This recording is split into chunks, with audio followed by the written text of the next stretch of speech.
Hello, everybody, and welcome to the Depression Chamber yet again. For those of you out of the loop, this is a live stream where the good folks at home email me their stories and experiences with depression and suicide and those types of things. And I just spend an hour reading all of the emails. So, let's just jump into it. I don't see why not. We've got one from very famous commenter, very famous remix artist in the Mumkey fandom, the very baked potato. Need a swig of beer first. He says, I probably won't make it to the stream because the time zones where I live are fucked. You've probably seen me complain about this more than once. If I'm not there, can you call the people in the chat a bunch of faggots for me? Thanks, the very baked potato. I'd like to apologize for this story. It's poorly written and I lack the strength to proofread it. So you'll have to deal with whatever bullshit I wrote.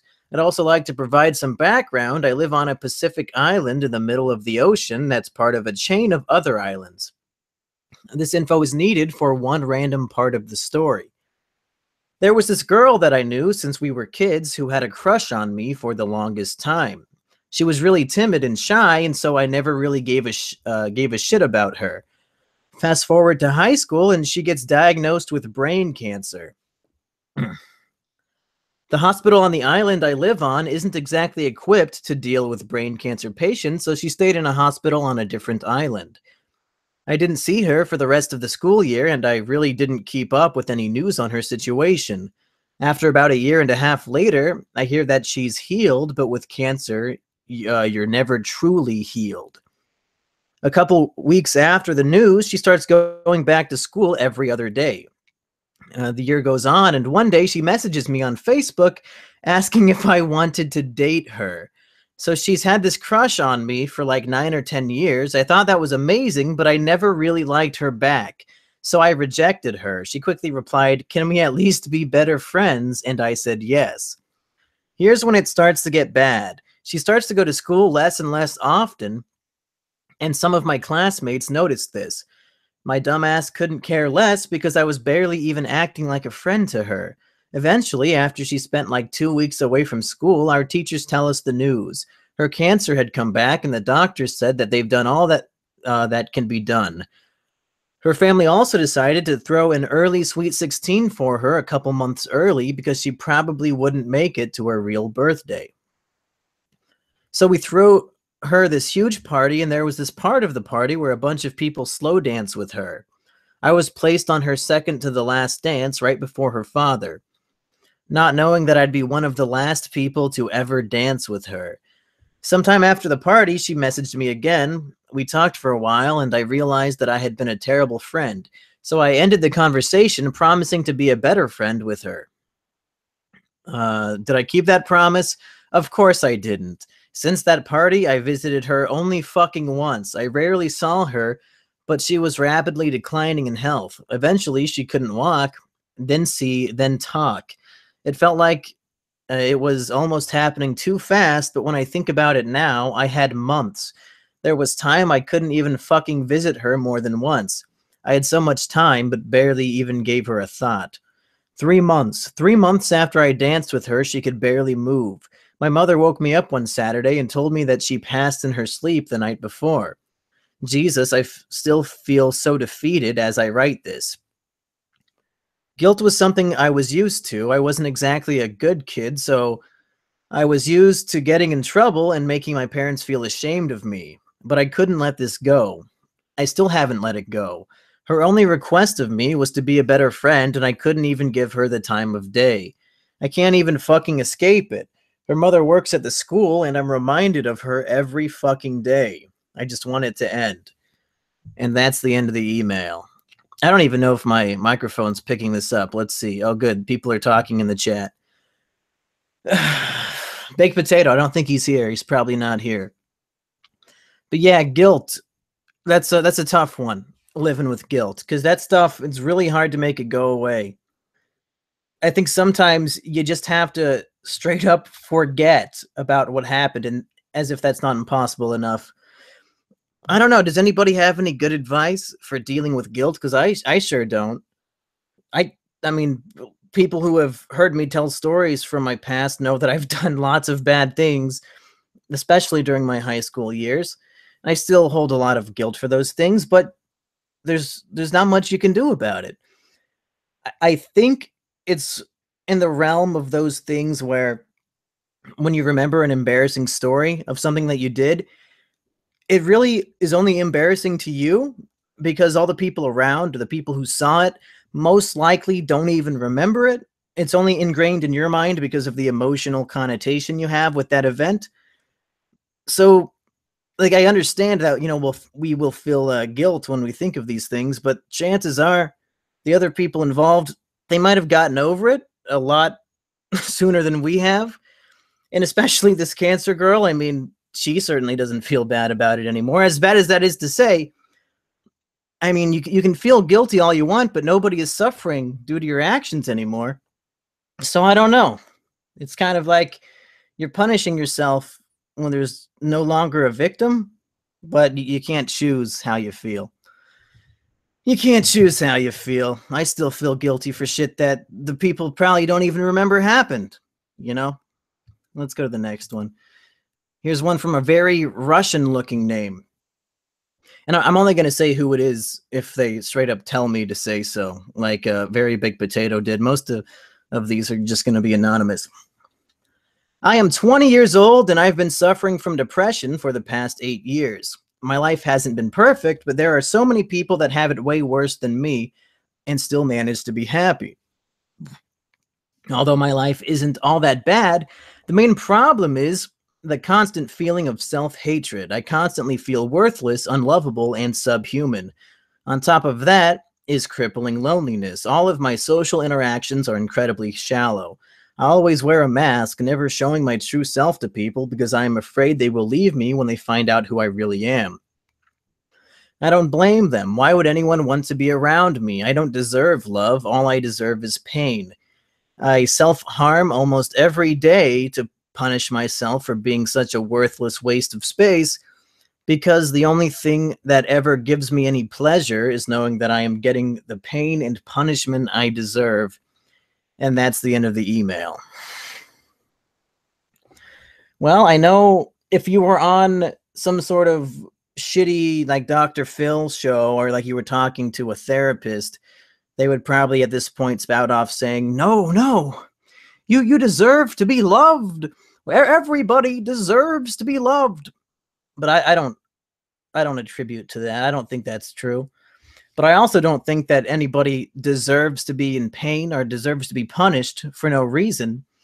Like, just for existing, you don't automatically deserve love or pain. And it sounds like, by your own description, that you haven't really done anything to deserve any of this. It's just that you feel like you don't. So I don't know. I mean, you shouldn't feel like you deserve pain if you haven't done anything wrong, and you're just existing isn't a wrong thing, so don't interpret it that way. But yeah, I mean, lots of people, especially in that time of your life, when around the age of 20, when you're really trying to figure out who you're going to be as an adult, a lot of people feel like, they don't stack up, they don't belong, that they're super lonely. I know I did in college. Uh, yeah, I would say, I'm not going to be giving any actual advice here because I don't have much I can say other than relating things to my own experience. But there's no point in self-harming. I mean, if you're just trying to punish yourself, then why? If you're doing it to get attention from other people, like you want them to notice your scars, I guess that's different. It's not the route I would take, but that's different. But if you're just doing it to self-punish for something that you didn't even do, for a crime that only exists in your mind, I'd say reevaluate that choice. Mental illness is pain enough. Why also cause yourself physical pain like that? It doesn't really make sense to me, but I guess I've never had that mindset. Let's see what the chat thinks. Asperger says the real punishment is getting out of bed in the morning.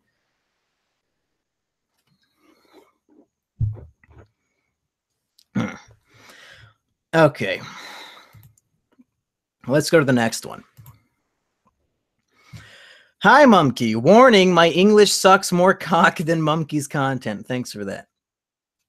When I was around 9 years old, I became sick. Doctors knew what was wrong with me. My stomach acid was shitty, but not how to treat me. Therefore, I was sick and had to stay home from school at least one every week until I was 13. Some days I would be sick every day. I slowly became more and more antisocial and depressed because I was sick at home so often. I slowly turned overweight since stayed home and didn't get any exercise. After countless of visits to several doctors and hospitals, I finally recovered from my sickness at age 13. But 5 years of almost no social interaction made it hard for me to connect with my classmates again. But I decided to turn my life around, and by the time I had turned 14, I had remade my old friends, lost weight, and caught up on all those years of no education. Today, I am 17 and living a happy life with a lot of great friends. Life will always get better if you surround yourself with people who cheer you up. Thank you for your content, Mumkey. Smiley face emoji, and that's the end of the email. My first thought is that this harkens back to the Harlow monkey isolation chamber experiments, where, yeah, if you get isolated from your social interactions for a long period of time, like a year, or however many years you were, yeah, you're gonna be fucked up, and it's gonna be hard to remake those connections once you're outside of that damn isolation chamber, once you're out of that pit of despair. But by your account, it looks like there are ways to rebound from this, but I'm kind of trepidatious about your statement that, if you surround yourself with people who cheer you up, life will always get better.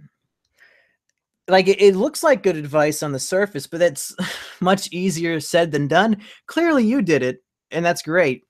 But a lot of people in that situation won't have the same strength of mind or social ability that it seems you had, because I mean, even right now, I'm not cripplingly depressed, and I still have no idea how to go about making friends. Like, I've lived here since April, and I haven't talked to anybody other than Sheepover, and I live with her. So somebody who's in that crippling state of mind, I don't think it's the best advice to say, hey, just go make some friends that like you. Well, okay, I guess I will. I'll put on my friend hat and grab my friend a briefcase and go over to the Friends Center where friends grow on friendies. Is that the Charlie Kelly line about getting a job? I don't know. But yeah, I mean, good for you, man. I'm glad that people are able to recover from these things. But a lot of people also are not, and it fucking sucks. Let's go to the next one. Okay. The divorce of my parents and my mother's relationship following this have forced me to move from Maine to Florida and back again. For some background, I am currently in high school, about to start third year. Throughout middle school, I was a bit emo, but never really depressed. I had extended periods of pretty intense sadness, but never anything comparable to my current state. However, after moving for the third time within Maine and beginning high school, it was quite difficult for me to deal with my position. My brother and I were quite close, and now I was cut off from any non-cellular or contact via the internet.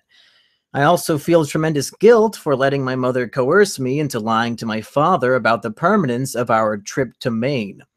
My friend groups have been shattered twice before, making me reluctant to get close to anybody at this point. And this is only compounded by the isolation I feel as a result of my progressively worsening state of mind during the first year of high school. I have many people that I would be considered my friends. However, I have never had much of a genuine conversation with any of them, especially not regarding my mental distress. Not that they would do anything except pretend to give a shit to lessen their own mental burden and get me out of their face. My only real friends are a group of online friends that I have collected over the past 3 years, and I can't honestly even expose the full brunt of it to them, whether it be lack of articulation or simply just fear. I often come home from school to sleep not having gotten any the night before and struggling to get any unless out of sheer exhaustion. When I don't do this, I dump my time into video games and listening to music of the most violent and depressing based on my mood, of course, often sporadically crying alone in my room and contemplating the uselessness of my every action, or becoming unnecessarily angry over stupid bullshit, and of course, a good bit of self loathing and looking back on social interactions, scrutinizing myself despite having not really having any stake in the interaction in the first place, considering it's all just an act. I have no real best friends. I am an afterthought to many, but no one has spent any time thinking about me outside of my short, faked interactions, considering the fact that I have not gotten a text or contact from any one of them from my school within the past 3.5 months.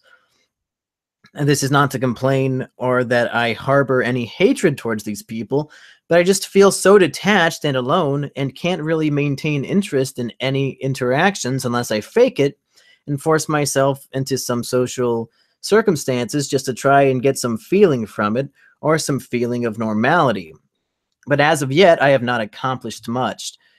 I have given up on any hope of actually feeling normal. I feel alone and desperate quite often, but I find myself to be so detached from day-to-day life that I hardly care to try at anything anymore, and would prefer to lament over my problems like a whiny bitch whilst hating myself for doing so. Perhaps this is a result of my feelings of isolation, but I would reverse it, accounting for the feelings of isolation as having fed into my depression, but also stemming from it. Making it a bit more roundabout, but who gives a fuck? I want to die, and so do the other poor schmucks on this shit, so read their other shit. And that's the end of the email. I think you sent another one. Okay, he follows up in another email with, though this is common, I just wanted to add the word numb to describe my feelings towards existing currently, as I did not use it within the main body, and upon reflection, I find it quite fitting outside of my extreme emotions, which are primarily rage and sorrow, and would describe the rest as numb for the most part. Just wanted to add that I have not been diagnosed with any form of clinical depression. And that's the end of that.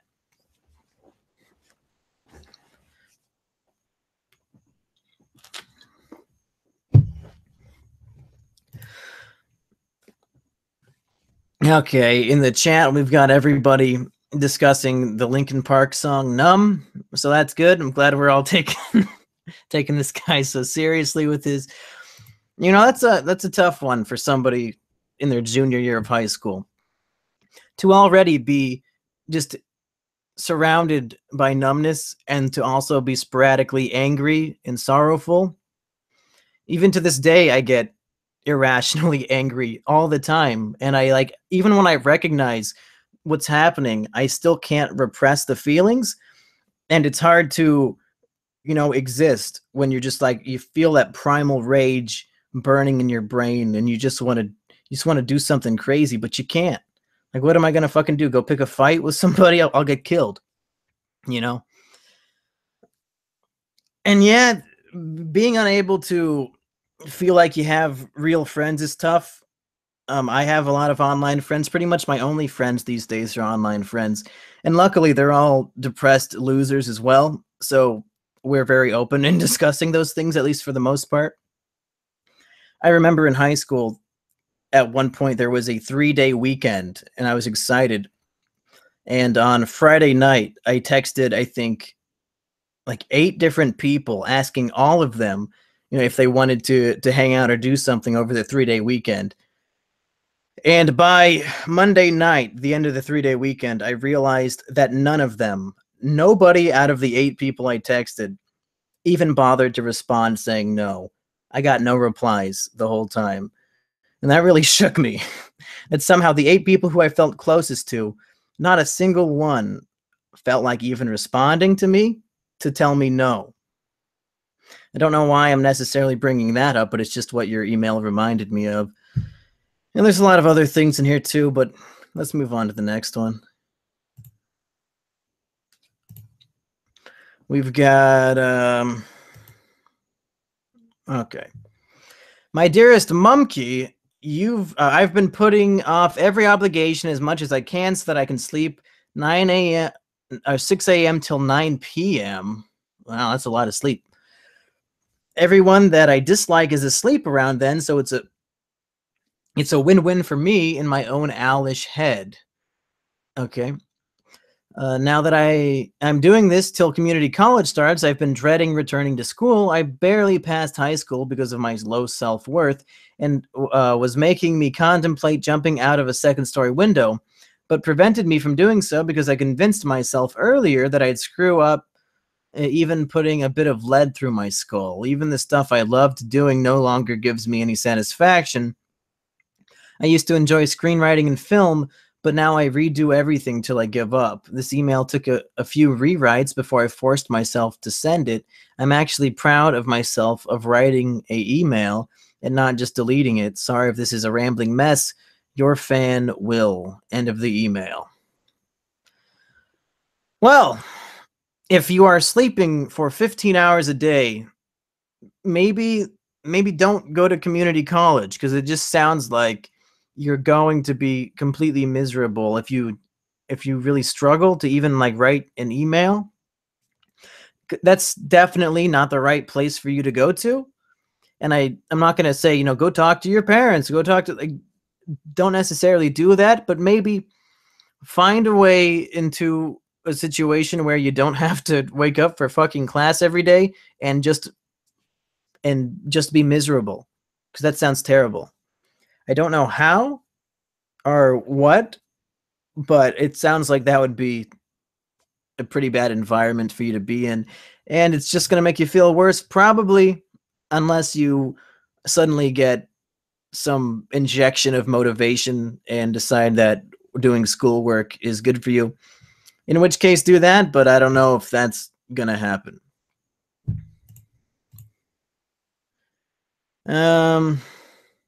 Okay, I don't see anything in the chat. Next one. I'd like to remain anonymous, Mumk. I've been depressed since I was 14 and contemplate suicide a lot. The two worst parts of my depression are, number one, the fact that the only people who would be sad about me dying are the people I hate the most, my family. Unlike many others who say one of the main reasons they don't do the deed is because of the guilt their family would feel, my situation is completely different. I am constantly, visibly disgusted by some of the stuff they do, and they verbally abuse me frequently. Now, once physically. They're also complete narcissists. I feel like I'm always being manipulated by them, and that's only the beginning of their mental disorders. I don't want to give too much information for obvious privacy reasons, but those certain disorders can be very, very embarrassing for me. Number two, I am 100% self-aware. I know why I hate myself. I've always been good at reading people, and it's the exact same with my own psyche. But I can't break free of all this stuff holding me back from not hating myself, which just makes me hate myself more. Thanks for helping me, Chimp. You and the PCP have been my growly through the hard times. And that's the end of the email. You say the two worst parts of your depression, and one of the parts is that your family would be sad about you dying, but it sounds like if you hate them so much, why is that a negative part? Wouldn't you relish in their misery upon your death? I don't know. Not trying to discount you, but I'm just not seeing the logical connection between those two. It seems like one of the motivating factors for suicide would be making your family sad. But yeah, okay. Let's go to the next one. Oh God, okay. This one is called Sexual and Physical Abuse Under Both My Parents. Okay. My mother sexually abused me as a child. She was an alcoholic and has a personality disorder. This made me a pretty fucked child. When I was 7, I molested next door's kid who was 6, and I still feel guilty about it over 10 years past. I used to have very bad anger issues and beat up people a lot, mostly my 2 brothers. My father would hit me a lot because he only really cares about my little brother, and I used to threaten him with knives a lot when I was about 9. My parents split up when I was 6, and both are alcoholics. I've moved over 20 times in in my young life, and I resent my mother for it. On my 16th birthday, she left me at my dad's doorstep and fucked off halfway down the country with this year's new boyfriend. I see a therapist 2 times a week and am only not in a mental house because in the UK, the waiting lists for them are so long. I'm in the same type of therapy as my mother, but I am too young to get a diagnosis under the UK mental health system, but I show so many symptoms of the same personality disorder as my mother and or OCD, and it's horrible. Sorry this was long. I just don't feel like I can talk to anyone, even my therapist. And that's the end of the email. Well, well, see, I don't know. I mean, I've never been sexually abused or anything like that, so I can't even imagine the trauma that causes when it happens at such a young age. And I've also never molested a next door neighbor, so I don't know how the guilt from that would feel either, or even any of these other things. It's intense stuff. It's tough stuff to deal with, and I don't even know. You feel like you can't talk to your therapist. I'm wondering, like, what the fuck does a therapist do in this situation? What the hell do you say to try to help somebody? What do you say? Because I have to imagine the therapist would pull some Robin Williams shit and just like be saying, you know, it's not your fault. It's not your fault. Is that going to work? Like, can't somebody come up with that on their own? Do they really need a therapist to tell them that? You wouldn't think so. You know, a therapist isn't this magical thing, I don't think. I think it's only helpful because somebody wants to get these things off their chest. Because what advice can a therapist give to the guy who was molested by his mom and all these other terrible things? Nothing you say to that person is going to fix their problems. And it sounds like it's pretty fucked that if you're underage, you can't get a diagnosis. Like, oh, I guess you can't be depressed and crazy if you're 17. Get fucked, kid. You got to wait till you're 18. Otherwise, you know, just go suffer on the streets.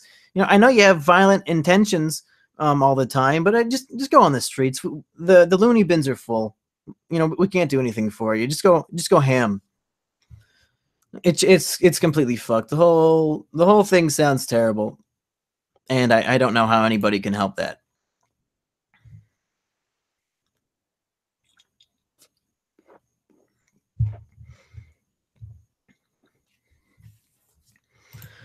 Okay, next one. Oh, this one is pretty long. Okay. So my misery started when I was 7 years old. I hadn't developed socially as my teachers wanted during my kindergarten of school. I don't know how to translate that into the American school system. It's just kindergarten. So I was held back a year, meaning my old classmates was now a year above me. I went to a small school with only one class per grade, and they were right next to mine. They thought I was stupid and started bullying me, which was made easy because I was pretty bad at interacting with other people. And the bullying also got normalized among my fellow classmates. Around the same time, my mom got a new boyfriend who was an alcoholic, so both my school life and my home life was pretty much fucked. So I naturally hid myself behind Vidya. My stepdad wouldn't hit me or my mom, but he would get into loud arguments with my mom and throw plates and stuff like that. That continued until I was 15, so that's 8 of my most formative years spent being bullied and being afraid at home. At this point, I had made a few friends, but I would always make friends that were high maintenance, and basically people who were as fucked as me, but also needed attention. I did that because I had no idea how to handle my feelings of depression and my lack of understanding of the world and people around me. When I turned 18 or 19, I moved in with a friend. This was a horrible idea. I didn't know how to live on my own. My mom had been too busy taking care of my stepdad to ever teach me how to live. So I got thrown out after about 2 years because I had bugs in my room and other nasty shit like that. A small improvement I've made in my life since. then is at least cleaning up biodegradable stuff. I moved into my mom's old apartment and had a few other friends move in to pay the rent.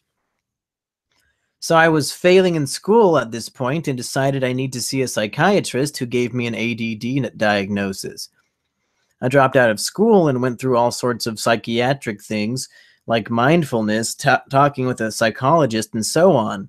But no matter what, I would always follow the same pattern.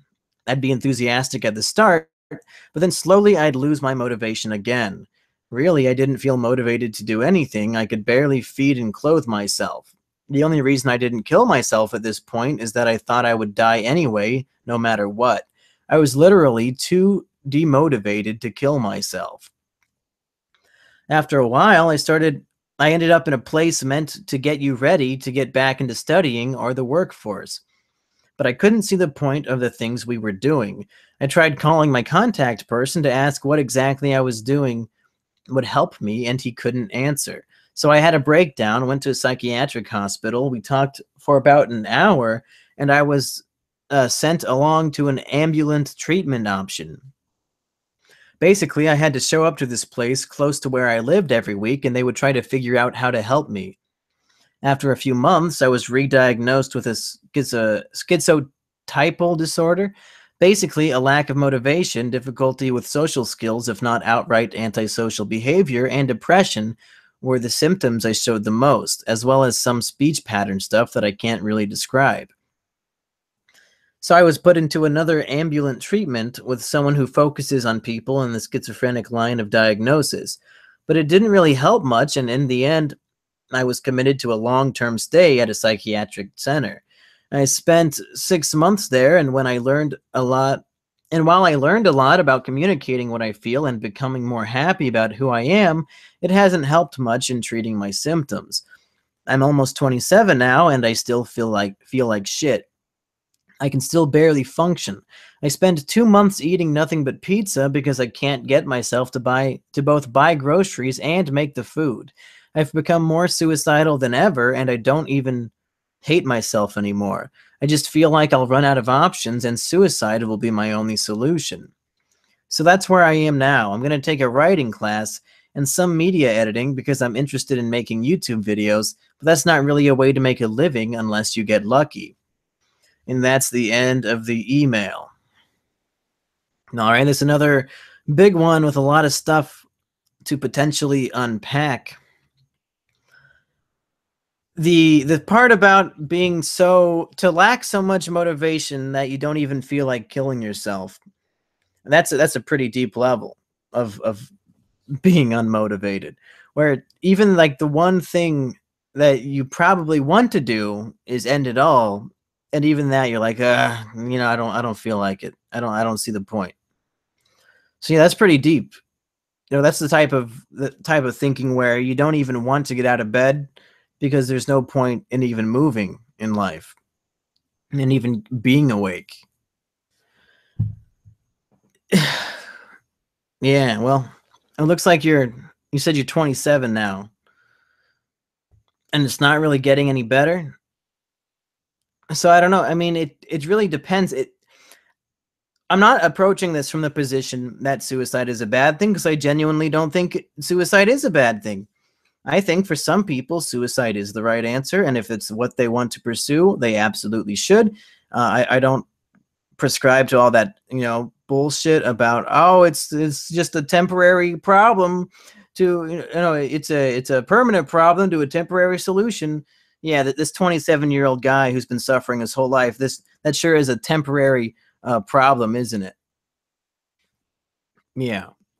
So I would say, if things don't get better and your whole life is just miserable, if you're comfortable with suicide, it's not the worst option you have.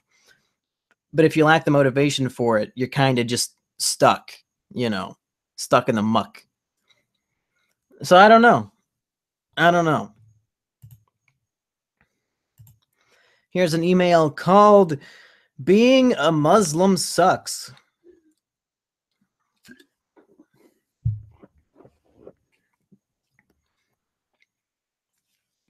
Growing up in a Muslim family, My mother would abuse me physically if I came home late from school. She forbid me to socialize with my peers at a young age. My fondest memory of my childhood is hiding from my mother in this dark closet. My family moved a lot when I was young, so I couldn't make close friends in the area. When I was 9, my first friend in school disappeared from my life. Her name is Michelle. Later, I found out that her uncle molested and raped her when she was forced to transfer. When I was 14, my friend Eve died in a car crash while her father was fetching her from a competition. Her father was left in critical condition.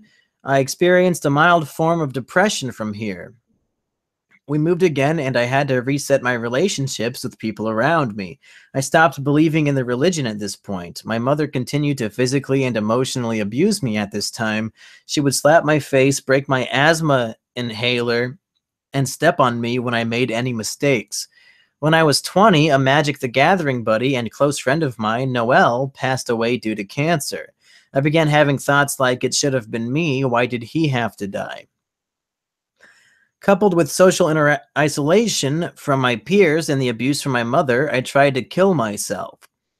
I sat on the ledge, flooding with the idea of jumping off. I woke up in a ward after regaining consciousness. I realized then that a man saved me from killing myself. I began undergoing therapy from there while struggling to complete my course. I lied and got myself out of treatment because I could no longer afford it. My parents did not pay for the therapy. They did not acknowledge my depression, saying that it's all in my head. They blamed my lack of faith in the religion for the way I am now and wanted me to to reinforce my faith instead of acknowledging my mental condition. The remainder of my days were spent in the dark, struggling to move my body. I had no friends and fear of making friends, since I unconsciously had a paranoia that anyone I befriended will die.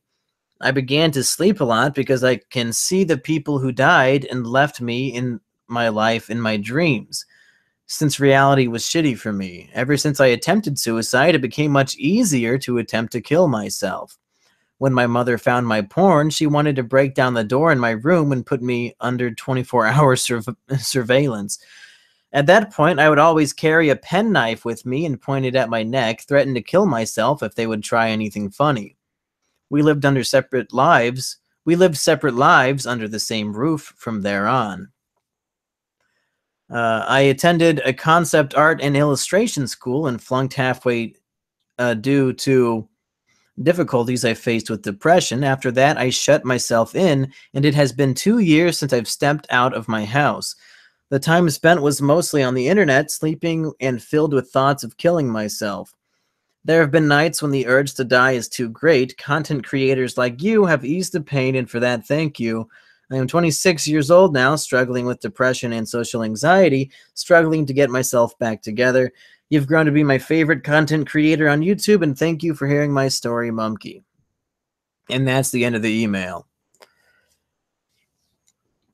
Well, I think it goes without saying that being in any family that is part of a cult, not just the Muslims, but like even, a family that's just hardcore Catholic, hardcore Jewish, hardcore anything, and being the black swan or the ugly duckling or whatever you want to say of the family, like the one who doesn't ascribe to that shit and then also has mental illness, it's a tough spot to be in because, yeah, your family they're going to give you all that shit about, but we're so enlightened by our faith. That's what you're missing. There's this darkness inside you because you don't have the light of Allah. You don't have the light of Jesus in you. Just believe in our fairy tale and it'll make you happy again. Yeah, it is just in your head. It's just it's this darkness that can be filled. It's not a chemical imbalance in your brain. Don't be absurd. No, it's because you don't believe in our imaginary friend, little Muslim boy or girl. I don't even know.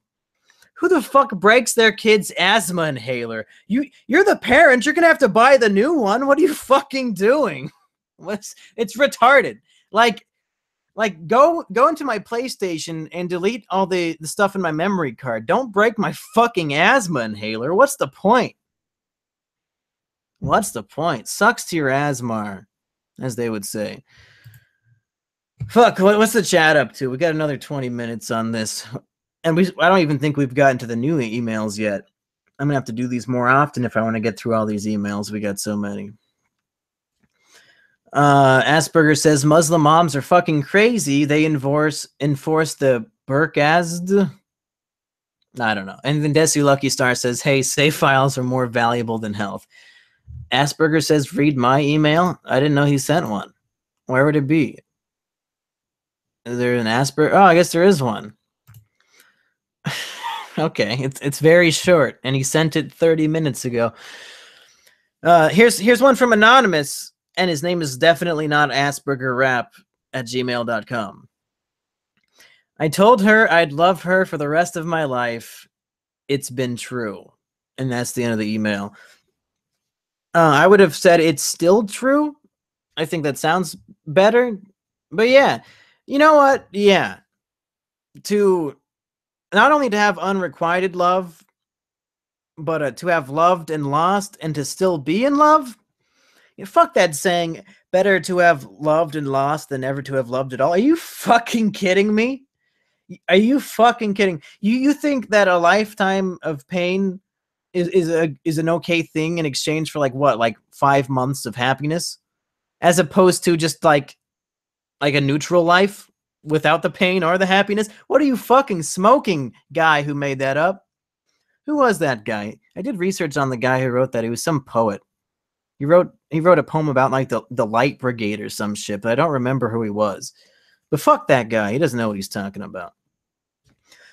I think, most people probably have that one who got away, who still haunts their dreams and their thoughts on a daily basis. And it's rough. It's rough, especially if you're in a situation where like you still have to be friends with them on Facebook or something, and you just keep seeing them pop up in your feed, and like they have a new life. They've got like a new significant other who isn't you, and you just have to like be berated by these images and these thoughts all the time. It fucking sucks. And really, you can't do anything to win them back. It's unhealthy to think that you can. The only thing you can do is like try to pretend that they never existed, and that's also impossible. But I think like some people convince themselves that there's hope that they can win back this person who they lost, and it's just not going to happen.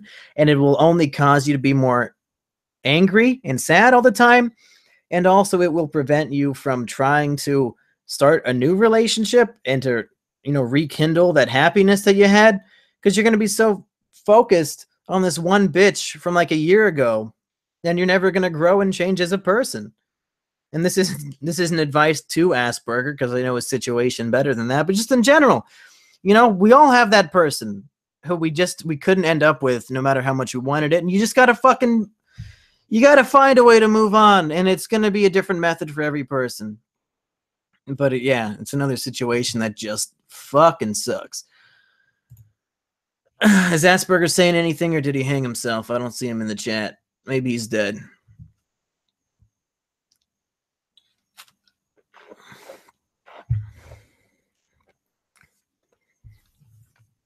Okay, let's go back to the bottom of the list.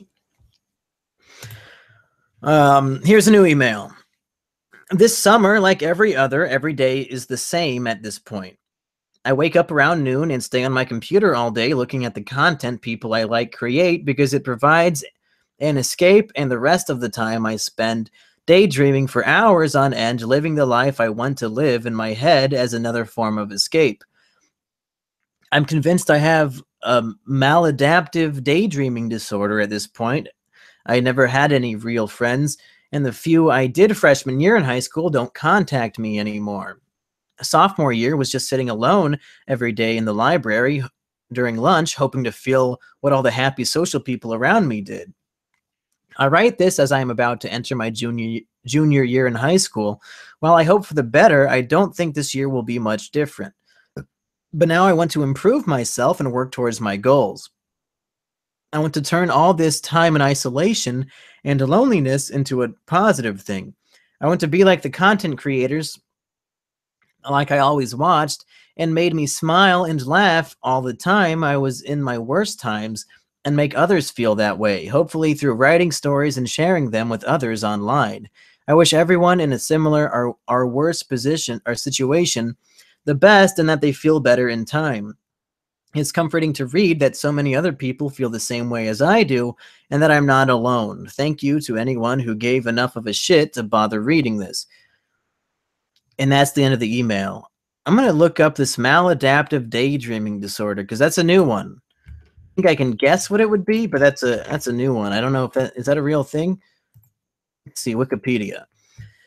Maladaptive daydreaming is a psychological concept first introduced by Eli Sommer to describe an extensive fantasy activity that replaces human interaction and or interferes with academic, interpersonal, or vocational functioning. While there are many specific symptoms of a maladaptive daydreamer, someone with this disorder will not necessarily have all of them. Often maladaptive daydreams are prompted by triggers, stimuli, which produce an emotional response, which may include conversational topics, sensory stimuli, or physical experiences. Maladaptive daydreamers may also experience trouble completing routine tasks are going to sleep due to their desire to continue daydreaming. Oftentimes, while maladaptive daydreamers are daydreaming, they will whisper, talk, make facial expressions, or do some sort of repetitive movements such as pacing.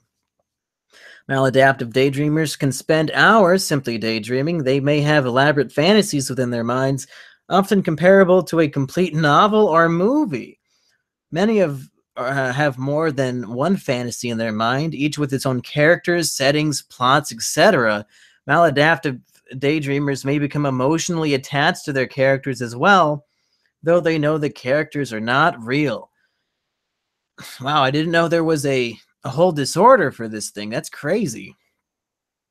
These people, they get lost in their own minds for entire days at a time, imagining these fantasy scenarios and shit.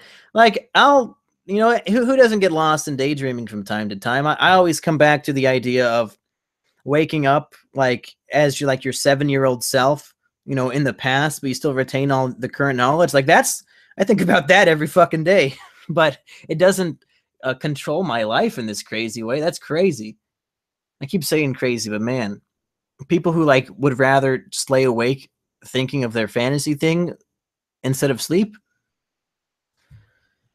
Oh man, okay. Well, it's not the gnarliest thing we've seen today, but let's go to the next one. Yo, Mumkey, I just heard about your depression chamber stream, so I thought I'd send you a story. Here it is. By the beginning of the second semester of my grade 12 year of high school, I finally felt like I could accomplish things my past self wouldn't be able to do.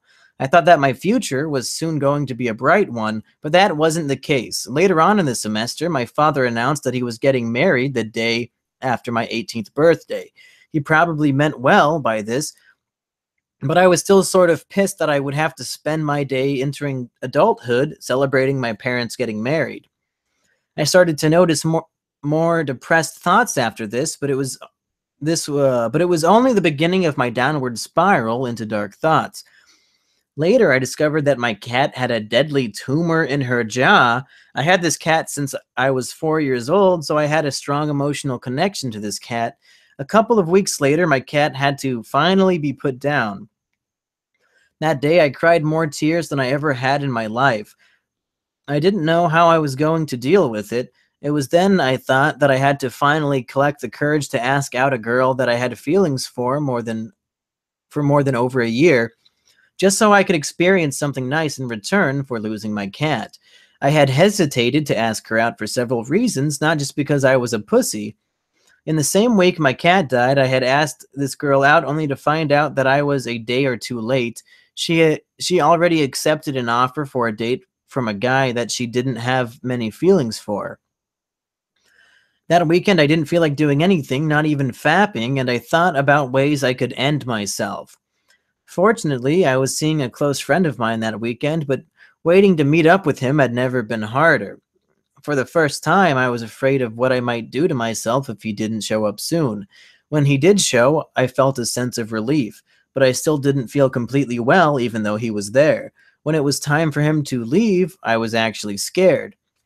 That night, I was scared what I might do to myself the next day since I had that day all to myself. To my surprise, I felt kind of okay the next day, but fast forward some weeks later and things were clearly not okay. I found myself walking into the kitchen and picking up a knife. I started running it along my fingers until I came back to my senses, realizing what I was doing. Then I retreated to my room and started crying. I admitted to my mother about what I was going to do to myself, and then she hid all of the sharp knives in the kitchen from me. Things got better after that, but I'm still haunted by dark thoughts now and then. In fact, I think it's possible that I may have a mild case of bipolar, but I don't know for sure. I will still think of myself as a failure of a human being now and then and want to commit acts of self-harm, but sometimes I'm fine. There are still events in my life that make things a bit tougher for me. My mother almost threatened my father to send her history of court cases with him to his fiancée, which includes things like accusations of rape and whatnot. That almost put me in another episode of depression since I didn't want to deal with that stress. Anyways, I'm going into university with a very blurry picture of my future right now, which I do not like. I am someone who usually has their life figured out, but with so many complications, it's hard to focus on that. And that's the end of the email. The story about your cat, it is curious to me. And not curiosity that kills cats, but it's curious to me that people have such like a strong connection to animals, where if a pet that you've had for a long time dies, like you really do feel more sad for some reason than like when a human dies. Maybe I'm crazy, but I recall being more upset. I've cried more from pets dying than I have from going to funerals, and I don't know why. What is it about those little fucking animals that gets us so riled up? I don't know. It makes you scared to even get a pet. But maybe that's one of those situations where the pros are going to outweigh the cons. All right, we've only got 8 minutes left, so I just want to get through some more of these since we have like 800 waiting in the wings. Asperger says he's never cried at a funeral. I've cried because a girl died of cancer in elementary school, so I cried when I saw her body, but never during a funeral have I cried. So I don't know. Maybe it's just because everybody else is, and I want to put on a brave face or something. I don't know. But like when an old person dies, like a grandparent who's in like their 60s or 70s, is there really that much to be sad about? It's more selfish at that point in my mind because they've lived a full life, you know? I mean, it's not like it was a big surprise. It's not like when a fucking 8-year-old girl dies of cancer. So, like, who am I sad for? Myself? Yeah, you know. It's more tragic when it's somebody who didn't even get a chance to live. Like, old people, they know they're gonna fucking die. I mean, I'm 22. I know I'm gonna fucking die. I don't expect people to cry at my funeral. What's that song? There's one song I heard on the radio one time where the lyrics are, will you swear on your life that no one will cry at my funeral? I think I heard that song on the day of my grandpa's funeral, and I was like, well, shit, if he doesn't want me to fucking cry, I guess I won't.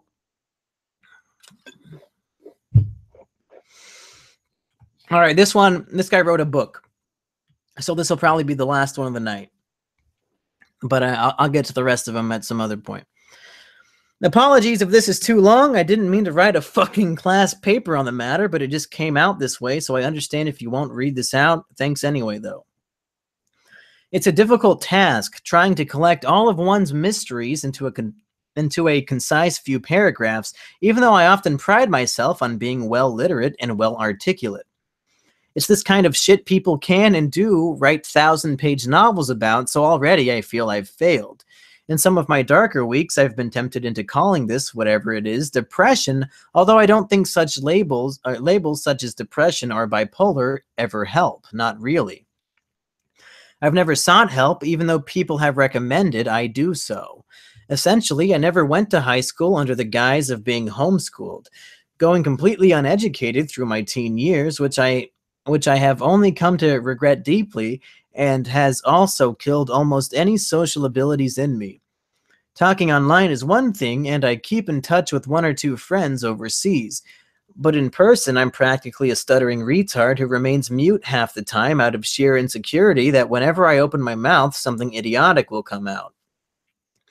I often feel I can only speak openly through writing, but this also alienates people, for I overthink that as well until again I sound moronic.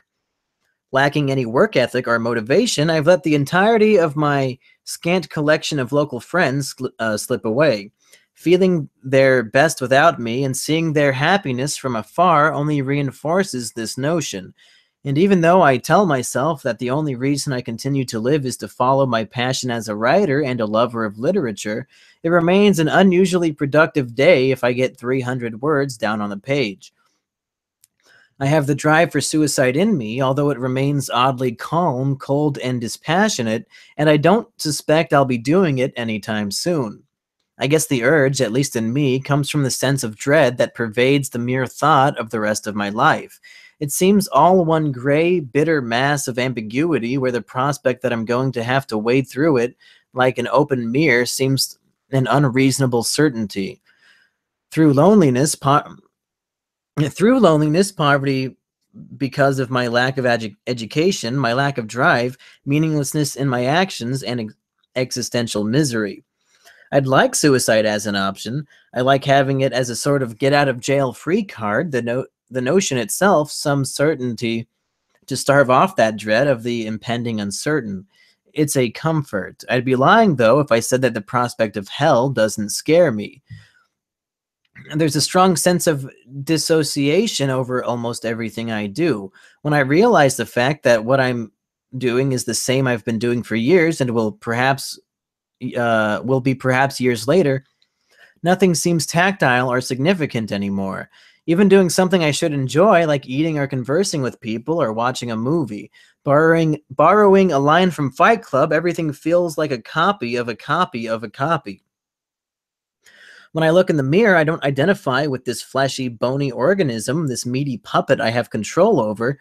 I can't identify as this skull underneath the skin. The flawed details of it seem much more real than the face as a whole, and both seem more real than my own consciousness. I don't so much as feel alone or isolated as I feel separate from the rest of humanity. I hold no connection to my country or community, my gender or race, nor my family or what little friends I have, even though they are often oppressed themselves. We never talk about it. We see no point in it. I don't feel like some result of my surroundings, but instead some being created by itself. I feel like some alien observer drifting through this existence, even though I know this idea is childish and naive. I'm not even sure whether these thoughts are genuine or some fantasy I entertain because I'm bored.